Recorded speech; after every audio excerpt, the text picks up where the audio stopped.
Today we're going to make an excellent dish, stuffed shrimps with crab meat. The first thing we want to do is peel the shrimps. And be careful when you're peeling to leave the tail, that one little piece. Just hold the tail. When you get down to this last piece, you want to leave the rest on like that.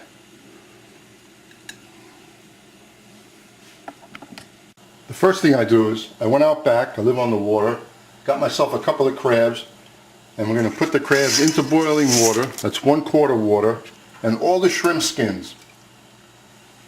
Now we're going to come out with a beautiful stock.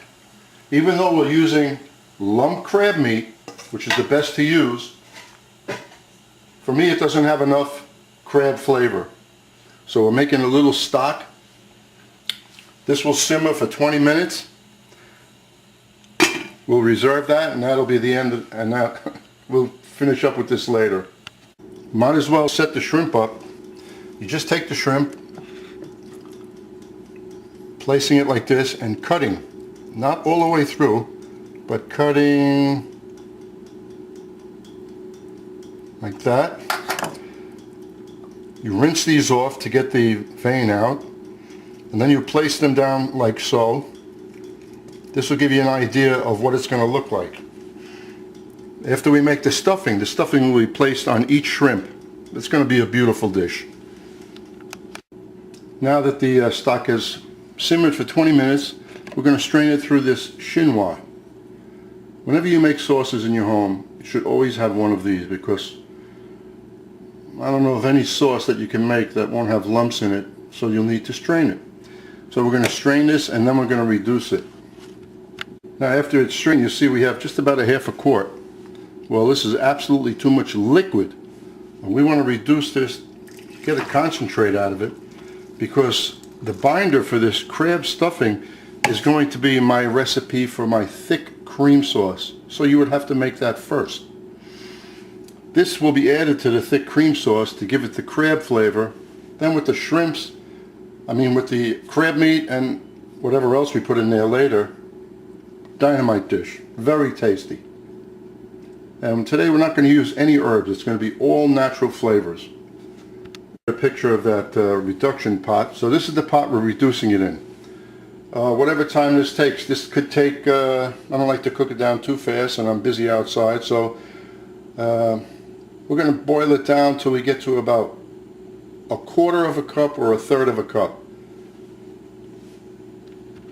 You know, you might think, why don't you just leave the bones in the liquid and reduce it like that? No, because after 20 minutes, the taste, when you boil like a fish stock or this kind of stock too long, the taste changes and it is not pleasant. So the best thing to do is cook it for just about 20 minutes and then reduce it. The next step, we're going to set up the panko breadcrumbs. I'm using 1.5 cups of panko breadcrumbs and 3 tablespoons of olive oil. And what I'm going to do is I'm going to toast this lightly.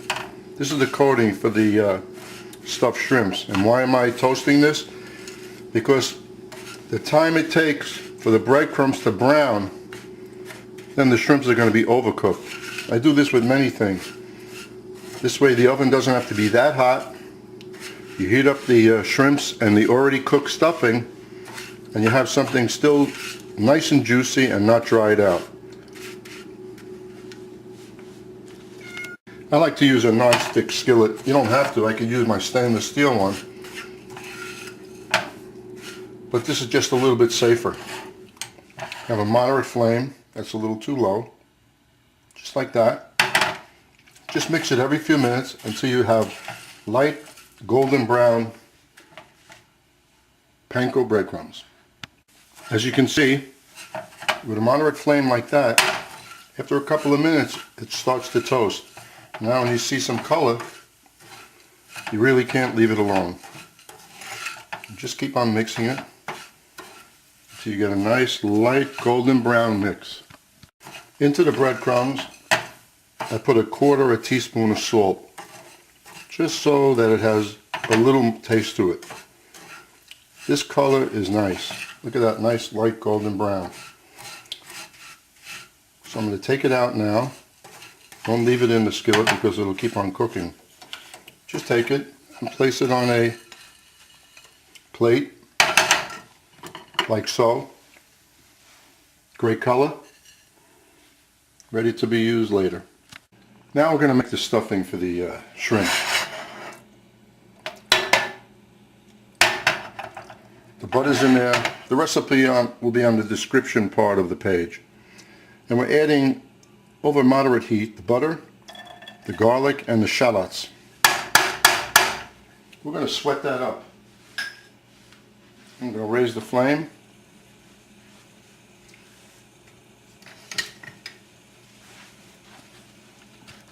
I started off with a high flame, as you can see.